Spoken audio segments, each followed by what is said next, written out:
1 plus 1? Very good. Very good, oh. 2 plus 2? Very good. 4. Very good, baby. Good job. Square root of 4. Very good. Very smart, baby. Smart, baby girl. Okay. Square root of 9. Very good, baby. Very good. You're the best. Yes.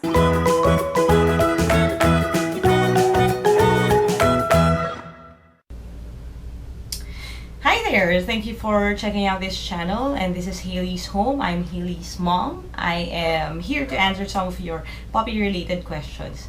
Now, why did I start this channel? I really just wanted to share yung mga videos, pictures, and stuff like that na kinuha ko of my puppy Haley because a lot of people, my friends, are requesting yung mga pictures and gusto nila nakikita si Haley sa lahat ng mga ginagawa niya, including yung mga tricks niya. And that is the question that I'm going to answer today. So, a big shout out to Pam. Hi Pam, thank you for asking me kung paano i-train yung puppies, paano tinrain si Haley, paano ko siya tin-train pa rin hanggang ngayon. And I want to share kung ano yung experience ko so far. Now, for all of you guys who don't know it, Haley is my first ever dog. It's my very first time to have a pet dog. And when we got her, I was really scared and alam niyo, hindi ko alam kung ano yung anticipate kasi nga hindi ko pa naranasan na magkaroon ng dog. And because of that, I knew that I had a lot of other things to learn, so I binged on yung mga puppy training videos online, puppy training websites, and most of these things I learned from there. Pero I had to tweak a little bit din kasi syempre each dog has a different personality, and I've been blessed with Haley being a very smart and very eager to please puppy, and I'm happy about that. So I want to share these things to you para kung gusto niyo to train your dog to do tricks, or more importantly to be a polite dog, here's what you have to do. Alright? So, first things first, hindi pa to yung actual advice, but I want you to understand that when you're training your puppy has to be in the right frame of mind. Ibig sabihin, hindi siya gutom, hindi siya overly excited, hindi siya inaantok, o hindi siya bugnutin. So, anong kailangan mong gawin? Make sure that your dog is fed, and hindi naman fed na as in busog na busog kasi hindi, sometimes feeding can get your dog disinterested sa treats. But what you could do would be, again, do this usually in between their meals. In Haley's case, I usually train her, alam niyo yun, pag kunyari, little after I train her after her morning nap or after her midday nap, usually sa afternoon. Doon usually nangyayari yung training before she goes to dinner. Make sure that your dog is exercised well kasi pag sobrang excited yung dog ninyo, it can lead to play biting instead of training kasi hindi nyo siya makukuha yung kanilang attention if masyado silang excited. Which leads me to yung number 1. All of these tips are C tips. Ibig sabihin they start with C. The first thing you have to do is to be calm. Be calm. Ibig sabihin, ikaw mismo na tao, hindi ka sobrang excited, hindi ka sobrang nervous, hindi ka disinterested. You have to be right there at the moment. Be calm. Kasi, okay, dogs can sense your feeling. That is the reason why if you are overly excited, your dog gets overly excited as well. Nahahawa sila sa emotion natin. If you are anxious, natatakot ka, your dog gets anxious as well. And that has gotten me out of a lot of seriously dangerous na potential situations because I've managed to at least pretend to be calm even when I'm not. That is something that I learned from a bunch of really good dog trainers like Cesar Milan, like Zach George, and a lot of other people who have videos on YouTube then. So you can go check out their videos. Don't be calm. You have to be calm because if you're calm, your dog is calm as well. Okay? Don't get frustrated. Kasi there is a tendency for your dog not to understand exactly kung ano yung hinihingi nyo sa kanila. So, huwag kayo ma-frustrate if, for example, the first few tries, hindi nila nakukuha agad. And again, it demands a lot of discipline for us people kasi, alam nyo yun, sanay tayo to get or yung points across easily kasi ang kausap natin puro tao din. So, when you say sit, alam nung tao na intindihan niya na sit. But your dog doesn't get that right away. So, be calm kahit na naiinis ka na. Okay? If your dog is, alam yun, pagod na or naiinis na, alam yun, save it for another time. Katulad kanina, I was trying to teach Hailey how to jump. Kaya lang, syempre, after a number of jumps, pagod na siya. So, we had to stop.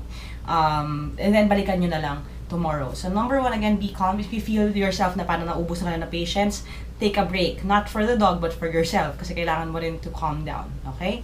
And again, not all dogs pick it up really easily. Hailey is really smart, so minsan madali lang yung lesson sa kanya. When I taught her sit, it just took me 5 minutes. And dinala lang kalaking piraso ng chicken meat when she was younger, nung hindi ko pa alam na allergic siya. We also learned down ng relatively short, isang session lang din. But yung latest trick niya, which is yung play dead, yung bang, which is a little more difficult kasi medyo tamad siya when it comes to body movements. It took us 3 sessions for her to actually learn it. So, pag sinabing session, ibig sabihin 3 15-minute sessions. And, syempre, it gets a little frustrating din on my part. Kasi, hindi niya makakuha agad. Pero, again, be calm. And then, just forgive your dog and move on. Forgive yourself din if hindi niya nakukuha agad. Number 2 thing that you have to be good at is you have to be clear. Be clear, ibig sabihin, ano ba talagang hinihingi ninyo sa aso ninyo? If you're asking your dog to sit and she does something else na hindi naman yun ang tinuturo nyo sa kanya, don't reward for that behavior. Common kasi na nangyayari is we get distracted. For example, tinuturuan mo mag-sit yung dog mo, bigla siyang nag-bark. So, natuwa ka kasi akala mo kinakausap ka niya and then you reward that behavior. Naguguluhan nga yung aso, ano ba talaga yung ibig sabihin ng ganito? Ano ba ibig sabihin nito? Is that sit or sit bark? So, those are the things lang talaga na hindi natin mablame. Kasi again, meron tayong language barrier. So, make sure that you reward for the behavior that you like. Bakit? Kasi when you train, you give rewards, make sure na alam ng aso kung ano yung binibigyan nyo ng prize. That you're giving the prize not because the dog is barking, but because she actually sat.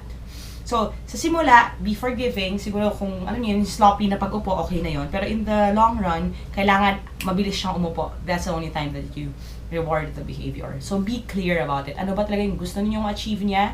And then, reward for that behavior. Number 3 that you have to do is to be consistent.